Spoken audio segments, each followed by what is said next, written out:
This मुस्कान। आज मैं आपको बताने वाली हूँ कि पेपर 8 का important subjective as well as objective आप कैसे प्रिपेयर करेंगे आपके एग्जाम के लिए, जो कि 20 से स्टार्ट हो रहा है। तो चलिए बिना डिले हम लोग स्टार्ट करते हैं।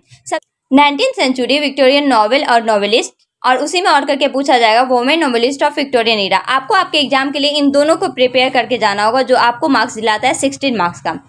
तो आप 19th सेंचुरी विक्टोरियन नॉवेल और नॉवेलिस्ट ये प्रिपेयर करेंगे। After that women novelist of Victorian era. तो मैं कंफर्म हूँ कि इन दोनों में से कोई एक आपके एग्जाम में आ जाएगा फर्स्ट नंबर में। एंड द सेकंड नंबर में आपको 3 का मतलब प्रिपेयर करना होगा। फर्स्ट है आपका the income tax man bye mark Twain, and the second one is Camoleon by Anton Chekhov, and the third one is Our Lady Juggler by Anatole France। ठीक है, ये तीनों के तीनों आपको प्रिपेयर करके जाने होंगे कि इसमें क्या कहानी है, क्या बताया गया है, राइटर क्या कहना चाहते हैं, क्या समझाना चाहते हैं, इसका थीम क्या होगा, आप समरी कैसे डिफाइन करेंगे, that you will have to write there. ये भी आपको 16 मार्क्स दिलाएगा। थर्ड नंबर में जो आपका क्वेश्चन आता है ना, वो आता है answer any 3 of the flowing, मतलब नीचे दिए गए में से कोई 3 का आंसर आपको देना होगा। तो 3 में से आपको मैंने 4 मतलब बताया, 4 सजेशन दिया है, जिसमें कि 3 कंफर्म आ जाएगा आपके एग्जाम में।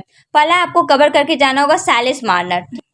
इसी में आपका आ सकता है और करके character sketch of AP. Okay, तो सैलिस मार्नर का समरी आप प्रिपेयर कर लीजिए, एज वेल एज एपी का कैरेक्टर स्केच भी कर सकते हैं। वैसे सैलिस मार्नर जब आप पढ़ेंगे ना, तो एपी का रोल आपको पता चल जाएगा।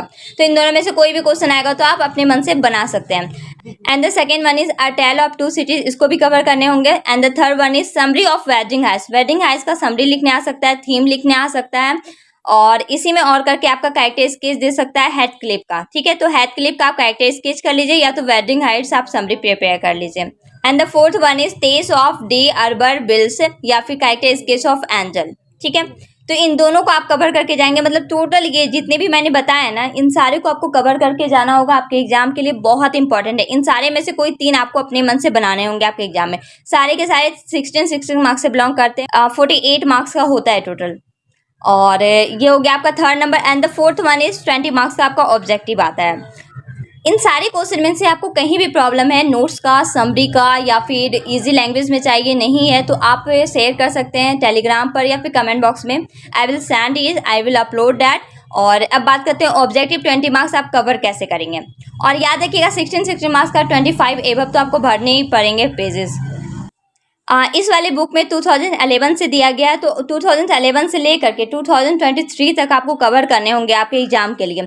टोटल जितने भी ऑब्जेक्टिव है उस सारे को अगर आप कवर कर लेते हैं तो that will be very useful for you, क्योंकि हमेशा रिपीटेड क्वेश्चंस ही आता है। जरूरी नहीं है कि 1 ईयर 2 ईयर का ही कंटिन्यू वाला हो, मतलब बहुत दूर का भी पूछ सकता है। हो सकता है 2011 का पूछे, 13 का पूछे, 14 का पूछे। आपके पेपर में जहाँ से भी दिया गया है ना, आप सारे को प्रिपेयर करेंगे ऑब्जेक्टिव के तौर पर, क्योंकि ये बहुत ज़्यादा इंपॉर्टेंट है कि सारे का सारा ऑब्जेक्टिव आपको कवर होना चाहिए। और मैं डेली क्यूज ले ही रही हूँ। अगर आप चाहते हैं कि स्ट्रांग हो, या फिर आपको पता चले कि आपका कहाँ तक रिमेंबर हुआ है, तो आप क्यूज दे सकते हैं। डेली नाइट में नोविजी क्यूज होता है, आप चाहे तो वहां दे सकते हैं। If you have any doubt और confusion you can ask me on comment box. Thank you so much for watching my channel. Meet you on next video with new topic.